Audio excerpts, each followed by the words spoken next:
आज अदालत में तेजस्वी यादव ने सीबीआई को तबीयत से जलील किया। जी हां, सीबीआई गई थी अदालत में तेजस्वी यादव की आईआरसीटीसी मामले में बेल कैंसिल करवाने। यानी सीबीआई तेजस्वी यादव, जो कि बिहार के डिप्टी चीफ मिनिस्टर हैं, उन्हें जेल भेजना चाहती थी, मगर अदालत के अंदर तेजस्वी यादव ने उन्हें जलील किया। सीबीआई ने जज साहब के सामने कहा कि देखिए, तेजस्वी यादव जो है वो सीबीआई को धमका रहे हैं, सीबीआई के बारे में अनाप शनाप बयान दे रहे हैं, ये भी कह रहे हैं कि सीबीआई जो है वो एक पॉलिटिकल पार्टी के कहने पर काम कर रही है। तो पलटकर तेजस्वी यादव के वकील ने कहा कि मैं एक राजनीतिक व्यक्ति हूं, मैं एक राजनीतिक शख्सियत हूं, मुद्दे उठाना मेरा काम है और मुद्दे उठाने से मुझे कोई नहीं रोक सकता। दोस्तों, सबसे नाटकीय लम्हा तब आया जब तेजस्वी यादव के वकील ने प्रधानमंत्री नरेंद्र मोदी के सीबीआई पर दिए गए बयान को अदालत के सामने पेश किया, जिस बयान के अंदर प्रधानमंत्री नरेंद्र मोदी जब गुजरात के चीफ मिनिस्टर हुआ करते थे, उस वक्त उन्होंने कहा था कि सीबीआई जो है वो कांग्रेस के कहने पर विपक्ष पर निशाना साध रही है। हम ये ना भूलें दोस्तों, 2014 से पहले खुद सुप्रीम कोर्ट ने सीबीआई के बारे में कहा था कि आप एक रट्टू तोता हैं। तोते शब्द का इस्तेमाल किया था।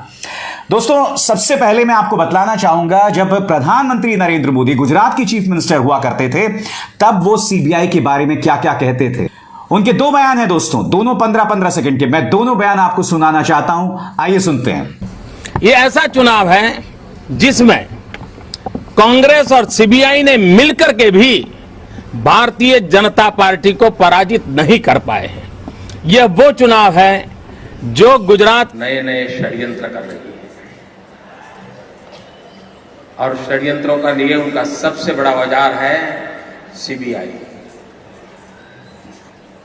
ये कांग्रेस ब्यूरो ऑफ इन्वेस्टिगेशन है। कांग्रेस ब्यूरो ऑफ इन्वेस्टिगेशन, इस शब्दावली का इस्तेमाल किया था जब प्रधानमंत्री नरेंद्र मोदी विपक्ष में थे, या ये कहा जाए जब गुजरात के चीफ मिनिस्टर थे। मैं आपके सामने दोस्तों तफसील से रखना चाहता हूं कि अदालत के अंदर दोनों पक्षों ने क्या कहा। सीबीआई ने तेजस्वी यादव की जमानत रद्द करने की बात की। अदालत में तेजस्वी ने कहा, गुड़गांव मॉल जैसे मुद्दों पर सीबीआई ने नैरेटिव बनाने और छवि खराब करने की कोशिश की है। मैं इजी टारगेट हूं क्योंकि मैं मौजूदा सरकार के साथ नहीं हूं। सवाल पूछने के मेरे अधिकार को नहीं छीना जा सकता। मैं आपको बतलाना चाहूंगा दोस्तों, दरअसल सीबीआई किस आधार पर तेजस्वी यादव की बेल कैंसिल करना चाहती थी। दिलचस्प बात यह है कि खुद सीबीआई अदालत के अंदर यह कह रही थी कि हमारे पास कोई प्रमाण नहीं है। क्या कहा सीबीआई ने, खुद सुनिए, निहायत ही हास्यास्पद सीबीआई का बयान। तेजस्वी द्वारा यह कहने की कोशिश की गई कि सीबीआई किसी के निर्देश पर काम कर रही है। तेजस्वी ने एजेंसी की इमेज खराब करने की कोशिश की है। सीबीआई ने कहा कि इस केस से जुड़े जांच अधिकारी पर हमला हुआ, एक बार नहीं 2 बार, लेकिन हमारे पास कोई सबूत नहीं है, ना ही हम इस केस में इसको शामिल कर रहे हैं। जब आप इतना बड़ा दावा कर रहे हैं कि अधिकारी पर हमला हुआ और आपके पास कोई प्रमाण नहीं है, और आप ये तमाम बातें अदालत के सामने कर रहे हैं, और आप ये कह रहे हैं कि इमेज खराब करने की कोशिश हुई, मैं आपको बतलाऊंगा दोस्तों कि मोदी सरकार के अंतर्गत सीबीआई की क्या गत हो गई है। थोड़ी देर बाद, इंतजार कीजिएगा। मगर अभी अभी मैंने आपको प्रधानमंत्री नरेंद्र मोदी के बयानात सुनाए जब वो गुजरात के चीफ मिनिस्टर हुआ करते थे। तब तो सीबीआई इस तरह से अदालत नहीं पहुंच जाती थी उनके खिलाफ कि साहब उन्हें जेल में डालो, बेल कैंसिल करो।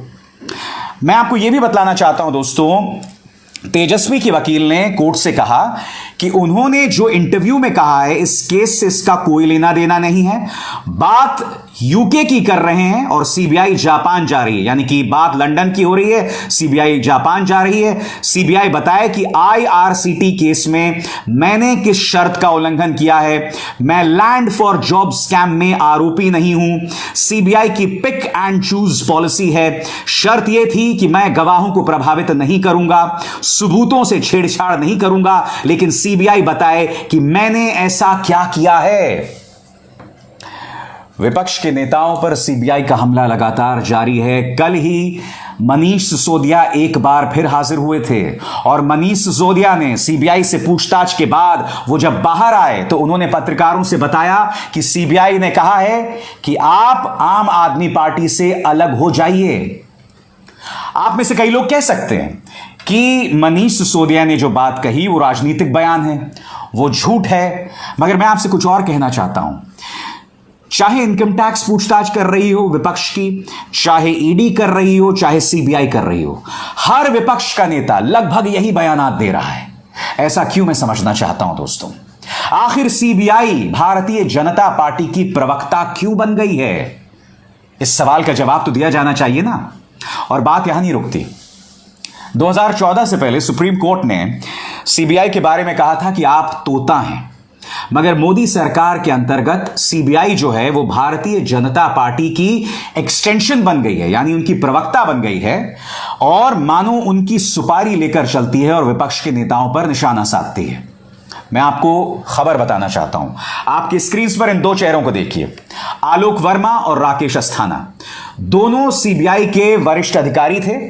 एक सीबीआई प्रमुख थे, एक उनके सेकंड इन कमांड थे। क्या आप जानते हैं कि मोदी सरकार के अंतर्गत आलोक वर्मा ने राकेश अस्थाना के खिलाफ एफआईआर दर्ज करने की कोशिश की? आलोक वर्मा रफाल मामले की जांच करना चाहते थे, उन्हें रोका गया। अचानक रातों रात उन्हें पद से हटा दिया गया। मोदी सरकार के अंतर्गत तो सीबीआई के अंदर गैंग वॉर चल रहा है, सिविल वॉर चल रहा था। और बात यहां नहीं रुकती। आपके स्क्रीन पर यह है मनीष कुमार सिन्हा। ये सीबीआई के एक वरिष्ठ अधिकारी थे। इन्होंने एक बहुत ही गंभीर आरोप लगाया दोस्तों। आपके स्क्रीन पर यह है अजीत डोभाल, राष्ट्रीय सुरक्षा सलाहकार, प्रधानमंत्री नरेंद्र मोदी के खासम खास। मनीष सिन्हा ने यह आरोप लगाया कि अजीत डोभाल जांच में गतिरोध पैदा कर रहे हैं। आजाद भारत के इतिहास में ऐसा कभी हुआ है जब एक सीबीआई का अधिकारी इस सरकार के तीसरे सबसे ताकतवर आदमी पर इतना गंभीर आरोप लगा रहा है? तो पहली खबर क्या थी? पहली खबर यह थी कि सीबीआई के अंदर ही गैंग वॉर चल रहा है, आलोक वर्मा वर्सेस राकेश अस्थाना, और फिर आलोक वर्मा को पद से हटा दिया गया। उसके बाद मनीष कुमार सिन्हा ने अजीत डोभाल पर यह गंभीर आरोप लगाया। और दोस्तों आपको गौर करना पड़ेगा कि दरअसल यह गंभीर आरोप क्या था। आपके स्क्रीन पर राकेश अस्थाना केस की जांच कर रहे सीबीआई अधिकारी मनीष कुमार सिन्हा की शिकायत है कि बस्सी और गुरुम के साथ उनका भी तबादला कर दिया गया है, जबकि वो राकेश अस्थाना के केस की जांच कर रही टीम का नेतृत्व कर रहे थे। सोमवार को अपनी अर्जी में उन्होंने कई सनसनीखेज आरोप लगाए। अदालत में दी अर्जी के मुताबिक national security adviser Ajit Doval ने राकेश अस्थाना के खिलाफ छापेमारी रुकवाई। इतना गंभीर आरोप लगाया था मनीष कुमार सिन्हा ने। आगे देखिए, उन्होंने सावंत गोयल का फोन जब्त करने की इजाजत भी नहीं दी। अजीत डोभाल ने देवेंद्र कुमार की जांच में भी अड़ंगा लगाया। कितने गंभीर आरोप एक सीबीआई का अधिकारी अजीत डोभाल पर लगा रहा है। मैं जानता हूं भक्त लोग ये कहेंगे कि ये झूठ बोल रहा है। आप मुझे एक बात बताइए, अजीत डोभाल कोई आम इंसान नहीं है। इस देश के तीसरे सबसे ताकतवर व्यक्ति हैं और एक जमाने में दूसरे, जब अमित शाह गृह मंत्री नहीं हुआ करते थे। सीबीआई का एक अधिकारी जो राकेश अस्थाना केस की जांच कर रहा था, उसके आरोप ख्याली पुलाव हैं, मुंगेरी लाल के सपने हैं। वो कुछ भी ऐसी बोल देगा। उसे अपनी जान की परवाह नहीं है, उसे अपने करियर की परवाह नहीं है। कुछ लोग होते हैं जिनका आत्मसम्मान बहुत जरूरी होता है दोस्तों, और उनके साथ वो किसी भी कीमत पर कोई समझौता नहीं करते हैं। मनीष कुमार सिन्हा उन्हीं लोगों में से थे। आखिरकार मनीष कुमार सिन्हा का भी तबादला कर दिया गया। सीबीआई को जो बात बुरी लग रही है तेजस्वी यादव की, इन सवालों का तो जवाब दे कि मोदी सरकार के अंतर्गत नंबर 1 आप सिर्फ और सिर्फ भारतीय जनता पार्टी की सुपारी लेकर चल रहे हैं। नंबर 2 आप सिर्फ और सिर्फ विपक्ष पर निशाना साध रहे हैं। नंबर 3 गैंग वॉर चल रहा था और आलोक वर्मा वर्सेस राकेश अस्थाना। नंबर 4 मनीष कुमार सिन्हा ने किसी और पर नहीं, देश के राष्ट्रीय सुरक्षा सलाहकार पर एक गंभीर आरोप लगाया था।